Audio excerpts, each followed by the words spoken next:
Di dalam hadisnya kata Rasulullah, khairukum, sebaik-baiknya kalian, kata Rasulullah. Rasul tidak menyebutkan orang terbaik ialah orang yang terkenal, misalkan, tidak.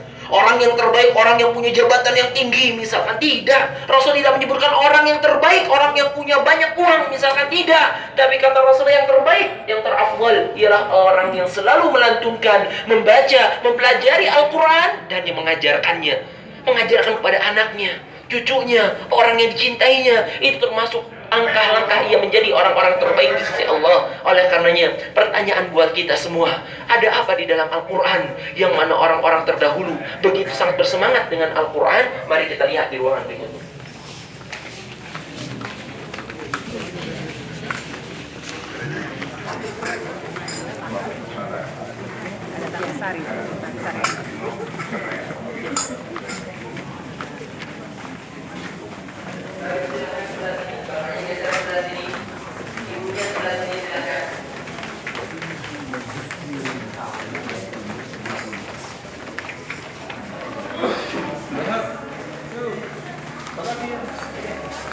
Ibunya geser sebelah sini, silakan.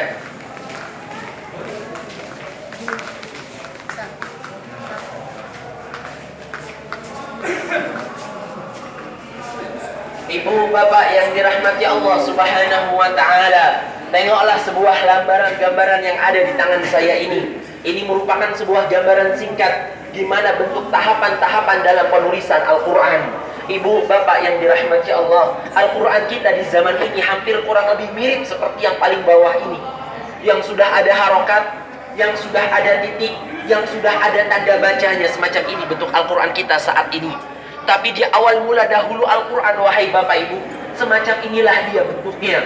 Gundul, tidak berharokat, tidak bertitik, tidak bertanda baca. Semacam ini bentuknya. Bahkan dahulu mereka tidak memiliki kertas, melainkan mereka tuliskan di papan, di pelepah kurma, di kulit hewan dan yang lain-lainnya. Tapi subhanallah, orang-orang terdahulu mereka begitu bersemangat tatkala mereka senantiasa selalu mendengarkan janji Allah dan Rasulnya. Pertanyaan buat kita semua, wahai bapak ibu yang dirahmati Allah, apakah bacaan yang ada di dalam Al-Quran dahulu yang bentuknya tidak jelas, maksudnya tidak secantik bentuk kita, dengan bentuk Al-Quran kita sama ke saat ini, kira-kira bacaannya sama atau berbeda?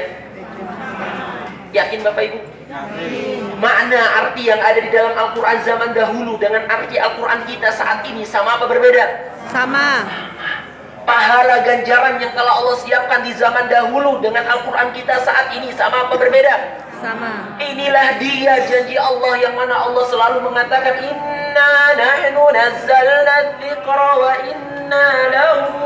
inna lahu lahafidhun. Kata Allah, kamilah yang senantiasa menurunkan Al-Quran dan kamilah yang senantiasa selalu menjaganya. Tengok wahai bapak ibu yang dirahmati Allah, bentuk bacaannya sama, lafadznya sama, maknanya sama, pahalanya pun sama. Tapi yang jadi permasalahan, yang jadi pertanyaan buat kita, apa yang menyebabkan orang-orang zaman ini yang masih saja selalu menunda dari yang namanya membaca Al-Quran? Apa yang membuat orang-orang zaman ini lebih asik nonton TV, sinetron, dengarkan musik, lagu-lagu ditimbang membaca dan mendengarkan Al-Quranul Karim?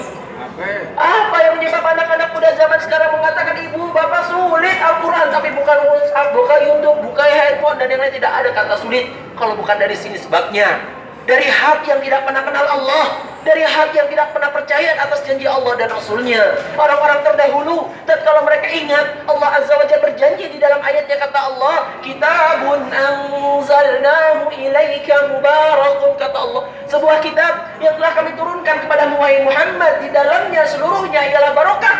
Subhanallah, mereka berjuang bapak ibu, berjuang sejuang-juangnya, susah payah pun mereka ladeni, karena mereka tahu inilah dia syarat menuju surga Allah dengan mudah.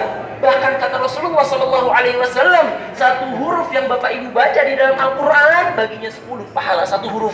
Rasulullah memisalkan alif lam mim, alif 10 pahala, lam 10 pahala, mim 10 pahala. Lalu apalagi wahai bapak ibu yang membuat kita untuk jauh dari Al-Quranul Karim? Mari kita lihat kurang berikutnya, silakan.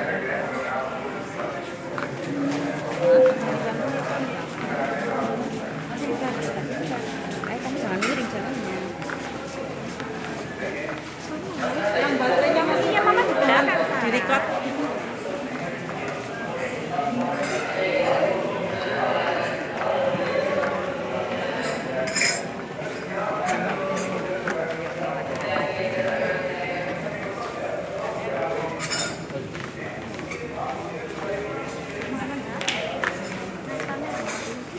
kamera.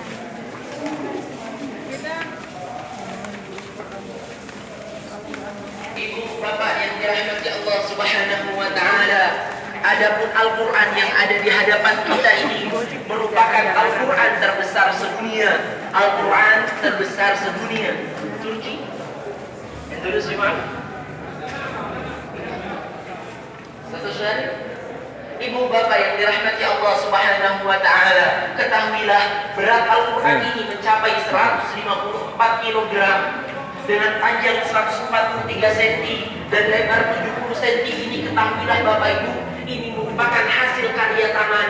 Sang penghafal Al-Qur'an itu sendirilah yang menuliskan Al-Qur'an ini dengan tangannya di 200 tahun yang lalu. Ibu bapak perlu diketahui, sang penulis Al-Qur'an ini bukan orang Arab.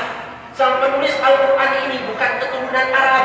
Sang penulis Al-Qur'an ini tidak tinggal pula di negeri Arab, melainkan ia berasal dari negeri Afghanistan. Dia berasal dari negeri Afghanistan. Beliau bernama Ghulam Muhyiddin yang telah menuliskan Al-Qur'an ini dengan tangannya sendirian. Ini jawaban buat kita, wahai Bapak Ibu. Kita orang Indonesia, orang Jawa, Sumatera, Sunda, Kalimantan, manapun kita tidak ngerti bahasa Arab. Kita tidak mengerti tulisan Arab, kita pun tak paham orang Arab ngomong apa. Tapi ingat wahai Bapak Ibu, ini kitab bukan kitabnya orang Arab. Yang pandai ini bukan orang yang tinggal di negeri Arab saja. Yang pandai melantunkan baca Al-Quran bukan orang yang fasih berbahasa Arab saja, tapi yang mengaku dirinya hamba Allah, yang mengaku dirinya cinta Allah, cinta Rasulullah, ingin selalu membaca dan tadabburi meresapi apa yang ada di dalamnya. Karena ketahuilah wahai Bapak Ibu yang dirahmati Allah, hanya Al-Quran satu-satunya kitab yang menjamin keberkahan kebahagiaan Bapak Ibu di dunia dan di akhirat kelak. Ibu bapak ketahuilah 2017 ini semakin hari semakin mulai kacau. Tengok seminggu yang lalu negeri kita dibolehkan apa? Lihat berita apa yang terjadi di negeri kita seminggu yang lalu. Tidak masuk akal. Suatu negeri, suatu hal-hal yang dihalalkan oleh Allah tapi diresmikan di negeri kita. Kalau kita tidak mengajarkan anak-anak kita dengan Al-Quran, tidak meyakinkan dengan lafaz Allah, niscaya akan semakin hancur di 2000 ke depannya. Tapi orang yang senantiasa bersama Al-Quran, yang selalu melantunkan serta membaca Al-Quran, kata Rasulullah, kata Rasulullah SAW, fa'innahu ya'ti yawmal qiyamah syafi'an li ashabihi. Al-Quran di hari kiamat nanti, wahai Bapak Ibu, akan datang memberikan syafaat untuk orang-orang yang membacanya, yang ingin mendapatkan syafaat Allah, yang ingin dimasukkan, dikumpulkan di surga Allah. Mari kenalkan, lantunkan, tadabburi yang namanya Al-Quran. Silakan kita lanjut.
Ibu, bapak yang dirahmati Allah, sebelum kita menyaksikan sebuah film singkat ini, boleh saya bertanya sejenak? Boleh?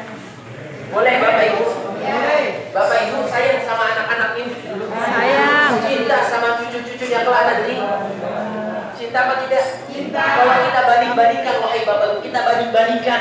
kondisi, keadaan, lingkungan, pergaulan orang-orang zaman dahulu. Tatkala Bapak Ibu remaja misalkan di zaman masih sekolah dahulu, dengan lingkungan, pergaulan, pendidikan anak-anak zaman ini, kira-kira banyak anak yang baik, banyak anak yang berbakti, banyak anak yang soleh, banyaknya di zaman tatkala Bapak Ibu muda dahulu, apa banyak di zaman ini Bapak Ibu?